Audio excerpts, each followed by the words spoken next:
The Navajo Nation is a Native American territory that covers over 17 million acres, occupying portions of Arizona, New Mexico, and Utah. It's approximately the size of West Virginia. This reservation is home to a beautiful people with a rich cultural heritage. However, there is a significant need for Christ. This is Tawny's story. I didn't necessarily grow up participating in the church at all. So when I was younger, my parents would come to my bed and we would pray this prayer. It's one of those prayers that you pray when you're really small. And so that's why I grew up really confused, because we would pray that a lot and then we would participate heavily in Navajo religion. Growing up, I was the only girl in the family. I always wanted an older brother that was protective of me, but also my eldest brother was a person who caused a lot of pain. When I was 12 years old, my brother got sick. My brother went into a coma really, really fast. So it was something internal. And so one day in the elevator, my dad pulled me aside. My dad was basically giving me a pep talk because he was telling me that the doctors really do think that he's gonna pass away. Even though I was deeply hurt by my brother, I couldn't imagine life without him. I sat on the bench and it was nighttime, and was when I actually acknowledged God. Back in 2013, I had the opportunity to go with my church on a missions trip out to New Mexico to a little camp called Broken Arrow Bible Ranch.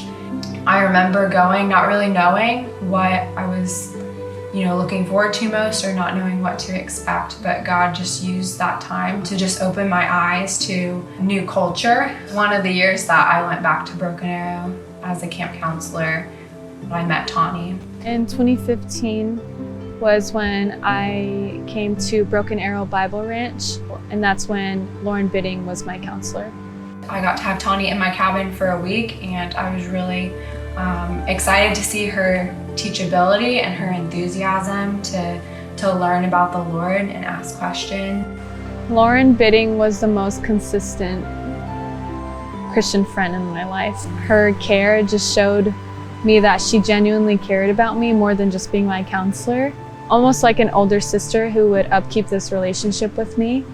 And she would send me letters telling me that she was praying for me and my relationship with the Lord. So when I was at camp and during morning devos, and when Lauren was telling me about Jesus and who Jesus is, one of the points that she emphasized was that Jesus was a lover, a friend, a brother, a dad, and a savior.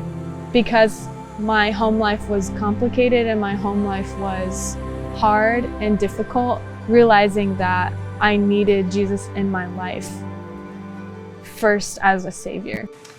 It's kind of funny when I think about my relationship and Tawny's, and just seeing the ways that God has woven our stories together in such a cool way. And I just look back and I see the importance of just simple steps of obedience by faith. In 2017, Lauren had helped me sign up for a scholarship. And so through that scholarship, I was able to come to camp for free. That was when I was first introduced to Word of Life. When I came here for camp, everyone talked about the Word of Life Bible Institute. And so I was really attracted to that as well, because I didn't know there was such a thing to learn more about Jesus and faith. And there was I didn't know theology existed. My entire senior year, I waited to come here to school, and I got accepted. I got a job, and I applied for scholarships, and I worked camp crew, and then I came here to the Word of Life Bible Institute in 2019. So Wayne and Kim Price have a heart for Navajo people. They encouraged me to come back the second year, but they also had conversations with people to invest in the Native Scholarship Fund. Through their help was when I think people started to become more aware. Second year impacted me the most because it helped me dig deeper in the Bible and how I can apply it to my life regarding family, friends, relationships, ministry. Something that was really cool for Missions Reality was that I was going back home. In Missions Reality, they were able to go to the Navajo Nation and serve the local communities there and share the hope that Natives can have in Jesus Christ. It would have not been possible to come back for second year through if it wasn't for Word of Life donors. We may never know the impact of our obedience and our faithfulness. We may really never see the return on our investment in people's lives.